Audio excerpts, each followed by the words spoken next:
అందరికీ నమస్కారం. తేజస్వి తెలుగు కథలు పాడ్కాస్ట్కి స్వాగతం.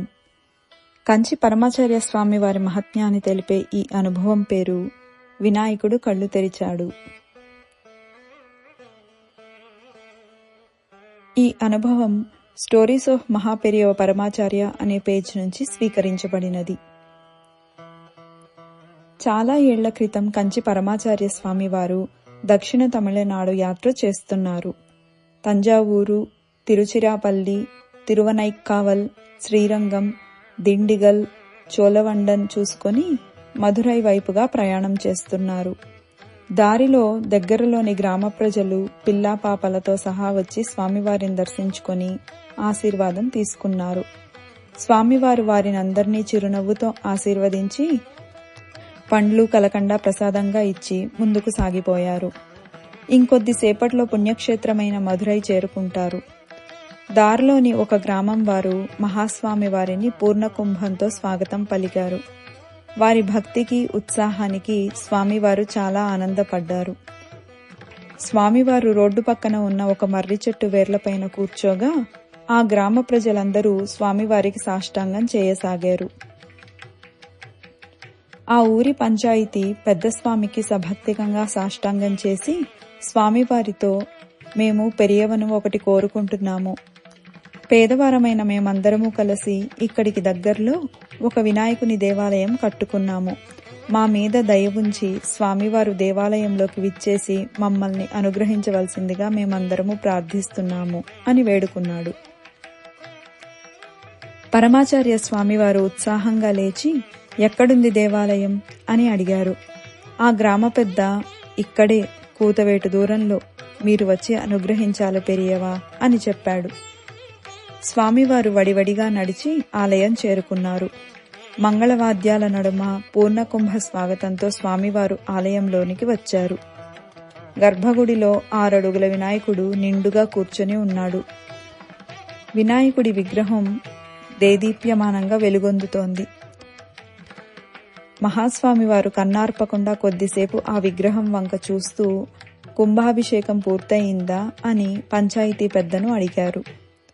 అతను, ఇంకా కాలేదు స్వామి అని బదులిచ్చాడు. అంతా జరిగింది కదా, మరి కుంభాభిషేకం ఎందుకు జరపలేదు అని అడిగారు స్వామివారు. అందుకు ఆ గ్రామ పెద్ద వినయంతో, అంతా పూర్తయింది స్వామి, మరొక నెలలో మహాత్మా గాంధీ గారు ఈ వైపుగా వస్తున్నారు. వారు వచ్చిన రోజునే వారి సమక్షంలో కుంభాభిషేకం జరపడానికి మధురైలోని కొంతమంది పెద్దలు అంగీకరించారు.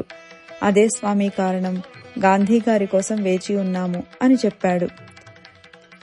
అందుకు స్వామివారు తనలో తాను నవ్వుకొని 2 నిమిషాల పాటు విగ్రహం వంక తదేకంగా చూసి అప్పుడు వారితో, నాకు తెలిసి ఆ అవసరం లేదు. ఇప్పటికే వినాయకుడు బాగా కళ్ళు తెరిచి చూస్తున్నాడు. ఇంకా మీరు కుంభాభిషేకం ఆలస్యం చేయవలదు. మంచి రోజు చూసి వెంటనే చెయ్యండి అని సెలవిచ్చారు. అందుకు ఆ గ్రామ పెద్ద, లేదు స్వామి, వినాయకుడికి కళ్ళు తెరిచే ఘట్టం అనగా నేత్ర ఉన్మీలనం ఇంకా జరగలేదు. మీరు ఇలా ఆజ్ఞాపించడం మాకేమీ అర్థం కావటం లేదు అని అయోమయంగా చెప్పాడు. స్వామివారు మరలా నవ్వి, ఇది నా కోసం చెప్పడం లేదు. వినాయకుడు కళ్ళు తెరిచి స్పష్టంగా చూస్తున్నాడు. తొందరగా కుంభాభిషేకానికి ఏర్పాట్లు చేయండి.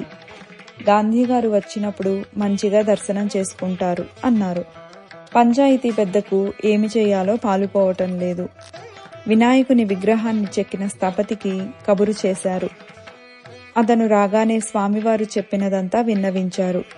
ఆ శిల్పి కూడా నమ్మకంగా చెబుతున్నాడు, లేదు స్వామి, వినాయకునికి కళ్ళు ఇంకా తెరవలేదు. విగ్రహం మలిచిన వారే కళ్ళు తెరవాలని ఏం లేదు. కానీ నేను ఖచ్చితంగా చెప్పగలను, అది ఇంకా జరగలేదు అని ఆ శిల్పి స్వామివారికి 3 సార్లు సాష్టాంగం చేసి చేతులు కట్టుకొని నిలబడ్డాడు. అందుకు మహాస్వామివారు, వినాయకుని కళ్ళు తెరవబడ్డాయి. ఆయన సంతోషంగా మనల్ని చూస్తున్నాడు. ఇంకా ఆలస్యం చేయడం మంచిది కాదు. త్వరగా మంచి ముహూర్తంలో కుంభాభిషేకం చేయండి. అంతా మంచి జరుగుతుంది అని స్వామివారు అక్కడి నుండి బయలుదేరారు. పీఠ పరివారం కూడా బయలుదేరింది. ఊరి ప్రజలంతా పొలిమేర దాకా వచ్చి స్వామివారికి వీడ్కోలు పలికారు. వెంటనే అందరూ కలిసి పంచాయతీ వద్ద సమావేశం అయ్యారు.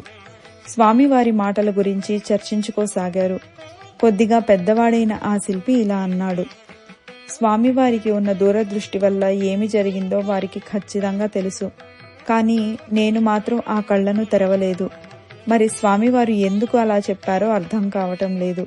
నేను విగ్రహం దగ్గరకు వెళ్లి పరిశీలించాను. అలా జరిగినట్లుగా నాకు కనపడడం లేదు. ఇప్పుడేం చెయ్యాలి అన్నాడు. అంతా నిశ్శబ్దం. ఎవరూ ఏమీ మాట్లాడడం లేదు. హఠాత్తుగా ఒక 12 ఏండ్ల బాలుడు పరిగెత్తుకుంటూ అక్కడికి వచ్చాడు. చేతులు కట్టుకొని అక్కడ నిలబడ్డాడు.